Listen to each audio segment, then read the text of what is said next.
કેટલા મગર પકડ્યા અત્યાર સુધીમાં? અત્યાર સુધી 3 મગર પકડ્યા, 2 નીલગાય પકડી. વડોદરા મહાનગર સેવા સદન દર વર્ષે પ્રતિવર્ષ અને પહેલી વાર નથી આવું, દર વર્ષે બને છે. વગર વરસાદે પૂર આવે છે. આખા વિશ્વમાં એકમાત્ર એવું શહેર છે. એક વર્ષ અત્યારે 22 વર્ષથી એક પણ સરોવરને ઊંડા નથી કરવામાં આવે, એની એ નથી કરે, એટલે સરોવરનું પાણી છલકાઈને શહેરમાં આવે છે.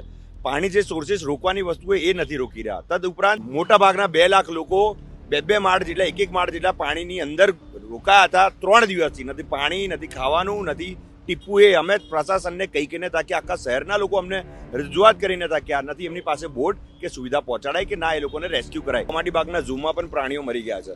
હવે પ્રાણીઓ માટે પણ અમે એક પ્રાણી બચાવવા માટે અમે અમારી આખી જિંદગી દાવ પર લગાવીએ છીએ અને એ લોકો એ પ્રાણીઓને અંદર બેસાડીને પણ મારી નાખે છે. એમના અંડરમાં છે. કોઈ જ વસ્તુમાં આ સરકાર રહી નથી. તમામ જગ્યા પર ફેલિયર છે અને આને જ કારણે વડોદરા શહેરની જનતાને પણ આ વખતે ખબર પડી છે. એક સુદ્ધા પણ કોઈ ફેસિલિટી મળી. કેટલા લોકો પાણીમાં તણાઈને વહીને મરી ગયા છે, કોઈ આંકડો પણ એમની પાસે હજુ નથી કે આટલા લોકો મરી ગયા. 3 તો મારી પાસે આંકડા છે. કોઈ વિરોધ કરે એને કઈ રીતે ખતમ કરવાનો, એનો અવાજ કઈ રીતે દબાવવાનો અને એને કઈ રીતે કાબુમાં લેવાનો, કાં તો એને કઈ રીતે ભાજપમાં લઈ લેવાનો. છેલ્લા અમે 20 વર્ષથી અમે ભાજપ સામે લડીએ છીએ અને ભાજપ કરવા અમને આ સરકાર પર બિલકુલ ભરોસો જ નથી રહ્યો. હવે કોઈ પણ જાતનું નથી. એ લોકો ગ્રાઉન્ડ લેવલ પર પાસ થતા નહીં, ધર્મના લેવલ પર પાસ થતા, ખાલી બસ લોકોને માનસિકતા હિન્દુ મુસ્લિમ કરવાનો અને પોતાના વોટ વટેરવાના. વડોદરા અત્યારે પસાર થઈ રહ્યું છે યાતના અને પીડામાંથી, પણ એ શું કામ થયું? એના પછી સુવિધાઓ કેમ ન પહોંચી શકી? વડોદરામાં જ કામ કરતા એક્ટિવિસ્ટ સ્વેજલ વ્યાસ આપણી સાથે છે. અને સ્વેજલભાઈ, તમે કહ્યું એમ મગર પકડીને આવી રહ્યા છો. કેટલા મગર પકડ્યા અત્યાર સુધીમાં? અત્યાર સુધી 3 મગર પકડ્યા, 2 નીલગાય પકડી અને એ લોકોને વ્યવસ્થિત રીતે ફોરેસ્ટ ડિપાર્ટમેન્ટમાં અમે જમા કરાવી દીધી. આપણે જ્યાં ઊભા છીએ, એટલે જેમ કે હું આ સ્ટાફ ક્વાર્ટરમાં જઈને આવી, એ સિવાય ઘણી બધી એટલે પણ જગ્યાએ જઈને આવી રહી છું. એક કોમન પ્રશ્ન એ આવી રહ્યો છે કે એક તો વગર વરસાદે પાણી આવ્યું છે અને બીજું કે એના પછી પાણી આવે છે એવું કોઈ એલર્ટ એમના સુધી ના પહોંચ્યું. પાણી આવ્યા પછી એમના સુધી પાણી સુદ્ધા ન પહોંચી શક્યું પીવાનું. કેમ એવું થયું? શું મિસમેનેજમેન્ટ? તમે શું જોઈ રહ્યા છો? વડોદરા મહાનગર સેવા સદન દર વર્ષે પ્રતિવર્ષ અને પહેલી વાર નથી આવું, દર વર્ષે બને છે. વગર વરસાદે પૂર આવે છે.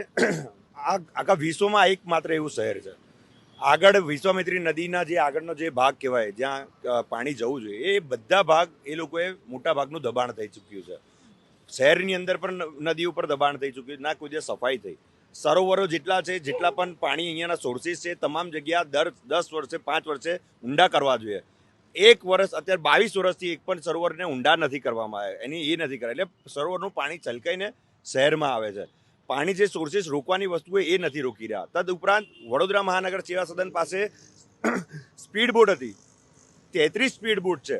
33માંથી 1 સ્પીડ બોટ એ લોકોએ ખાલી આ પૂરના સમય પર બહાર કાઢી છે. જ્યારે મોટા ભાગના 2 લાખ લોકો 2 માળ જેટલા, 1 માળ જેટલા પાણીની અંદર રોકાયા હતા. 3 દિવસથી નથી પાણી, નથી ખાવાનું, નથી ટીપું. એ અમે પ્રશાસનને કહી કહીને તાકી આખા શહેરના લોકો અમને રજૂઆત કરીને તાક્યા નથી એમની પાસે બોટ કે સુવિધા પહોંચાડાય કે ના એ લોકોને રેસ્ક્યુ કરાય.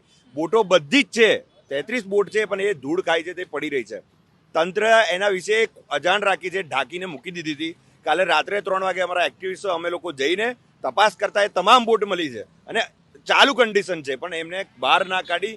કેમ ના કાઢી એ સવાલ આખું શહેર જાણવા માંગે કે આટલી બોટો છે તમારી પાસે, જે કરોડો રૂપિયા ખર્ચીને 5-5 કરોડ રૂપિયા ખર્ચીને બોટ મંગાવી છે કે આફતના સમય પર કામ લાગે, અને આફત આવી તો બિલકુલ કામ ના લાગ્યું. પ્રશાસન બિલકુલ નિષ્ક્રિય રહ્યું છે. આખા એમાં ના લોકોને જમવાનું મળ્યું, ના ફેસિલિટી મળી. હોસ્પિટલ સુધીના લોકો, હોસ્પિટલ પહેલો માળ જ્યારે અંદર જતો રહેતો હોય, આઈસીયુમાં રહેલા લોકોનો ના ઓક્સિજન મળ્યા, ના લાઇટ મળી, ના કશું મળ્યા, અને તમામ દર્દીઓ હેરાન પરેશાન થયા. તમામ લોકોનું ખાવાનું પણ રોકાઈ ગયું.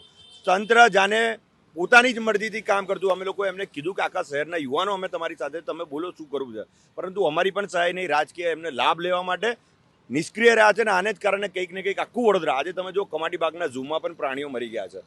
હવે પ્રાણીઓ માટે પણ અમે એક પ્રાણી બચાવવા માટે અમે અમારી આખી જિંદગી દાવ પર લગાવીએ છીએ અને એ લોકો એ પ્રાણીઓને અંદર બેસાડીને પણ મારી નાખે છે. એમના અંડરમાં છે. કોઈ જ વસ્તુમાં આ સરકાર રહી નથી. તમામ જગ્યા પર ફેલિયર છે અને આને જ કારણે વડોદરા શહેરની જનતાને પણ આ વખતે ખબર પડી છે.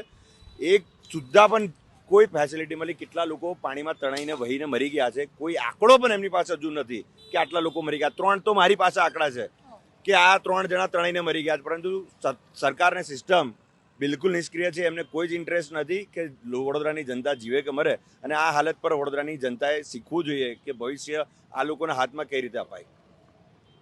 2005માં થયું, 19માં થયું, જે મોટા ફ્લડ આવ્યાની વાત કરું છું. હમણાં મહિના પહેલા આવ્યું એની તો વાત પણ નથી કરતી.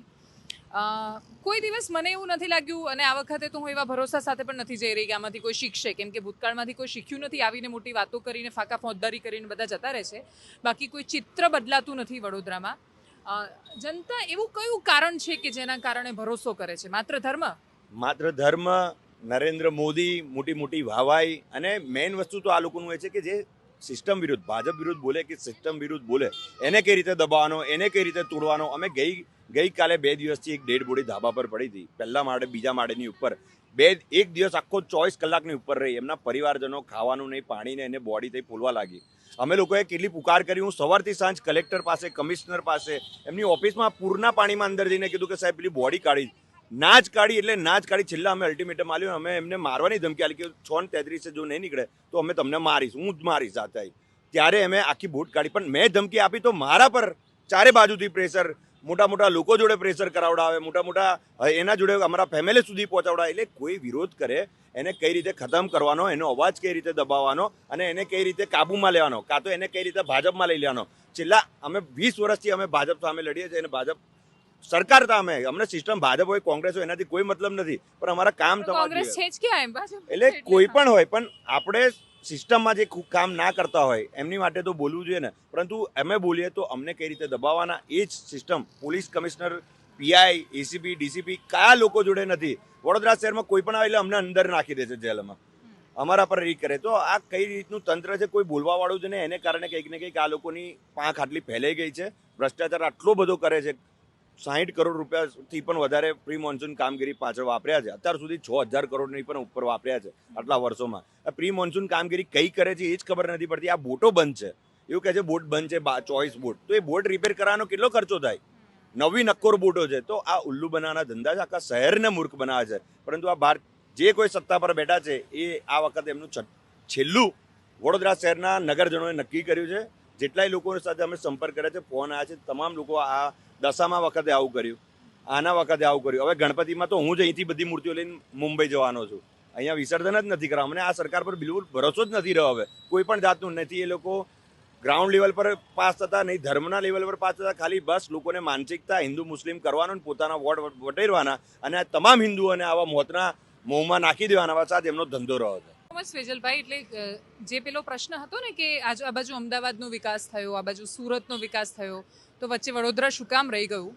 મને એ નેતાઓ કે સત્તાધીશો કે અધિકારીઓ ક્યારેય સમજાયા નથી જે લોકો પોતાના શહેરને પ્રેમ ન કરતા હોય. એટલે નાનામાં નાનું છોકરું ગામડામાં રહેતું એને પોતાનું ગામ વાલું હોય, પોતાનું શહેર એને વાલું હોય, અને તમારું નગર શહેર તમને તો જ વાલું છે જો તમે એને જાળવી રાખો છો. જો એ ડૂબાડો છો તો એનો કોઈ મતલબ નથી. નમસ્કાર.